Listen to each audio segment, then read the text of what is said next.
xili la filayo dhawaan inay doorashada madaxweynaha iyo midda baarlamaaniga ay ka qaybsoonto Soomaaliya ayaa haddana waxaa ku horgudboon caqabado waaweyn oo dowladda madaxweyne Farmaajo kaga imaanaysa mucaaradka sida weyn ugu soo horjeeda. madaxweyne Farmaajo iyo xukuumaddiisa ayaa bilihii ugu dambeeyay waxay culays waaweyn ay kala kulmaysay saamileyda siyaasadeed iyo madaxweynayaal horey xilal ugu soo qabtay Soomaaliya ayagoona ku eedeeyay madaxweyne Farmaajo iyo xukuumaddiisa inay wadaan tagrifal awoodeed isla markaana aysan u dulqaadan doonin. qaar ka mid ah saamileyda siyaasadeed oo dhawaan shir ku yeeshay magaalada Nairobi ee dalka Kenya ayaa waxa ay sheegeen in doorasho aanan loo dhammayn marnaba lagu qaban karin magaalada Muqdisho ee caasimadda Soomaaliya. xilli waraysi uu siiyay TV-ga Universal hogaamiyaha xisbiga wadajir Cabdiraxmaan Cabdishakuur Warsame ayaa sheegay in dowladda madaxweyne Farmaajo dowlad aan lagu qanacsanayn uusan ku qaban karin magaalada Muqdisho. eedeyntan ayaa waxa ay salka ay ku haysaa kadib markii ra'iisul wasaaraha Jamhuuriyadda Federaalka Soomaaliya Mudane Maxamed Xuseen Roble uu magacaabay guddiga soo xulidda xildhibaanada labada aqal ee baarlamaanka Soomaaliya kaga imaanaya deegaanada Somaliland waxaana arrintaasi ay ka dhalatay buuq fara badan.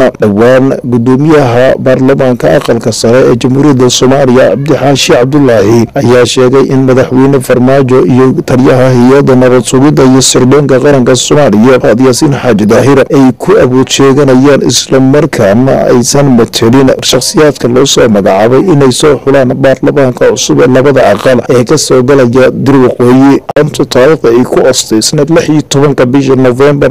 2020 dowladda Soomaaliya ay xareysay ergooyinkii soo xuli lahaa xildhibaanada waqooyi. madaxweynayaal horey xilal uga soo qabtay Soomaaliya iyo qaar ka mid ah mucaaradka ayaa sheegay in marnaba aysan aqbali doonin isla markaana ay dalbadeen in gebi ahaanba meesha laga saaro guddigii dhawaan heer waqooyi ay u soo magacawday dowladda Soomaaliya. sidoo kale macadka cilmi baarista Heritage oo dhawaan warbixin ka soo saaray soo xulidda ergooyinkii dowladda ay soo xushay ayaa waxa ay sheegeen gebi ahaanba meesha laga saaro intaysan gaarin arrintu beesha caalamka waa siday hadalka u dhigeen macadka cilmi baarista Heritage. sidoo kale odayaasha dhaqanka iyo midnimada beelaha wiye ayaa sheegay in madaxweyne Farmaajo hadduu isku dayo boob uu ku sameeyo kursiga madaxweynaha dib loogu laaban doono 1990 taasoo la micno ah in burbur oo geli karo dalka. haddaba maxaa la gudboon xukuumadda madaxweyne Farmaajo inay sameeyaan waxaana dhagax ay ka fureysteen sida la sheegay baaqyada kaga imaanaya mucaaradka sida weyn ugu soo horjeeda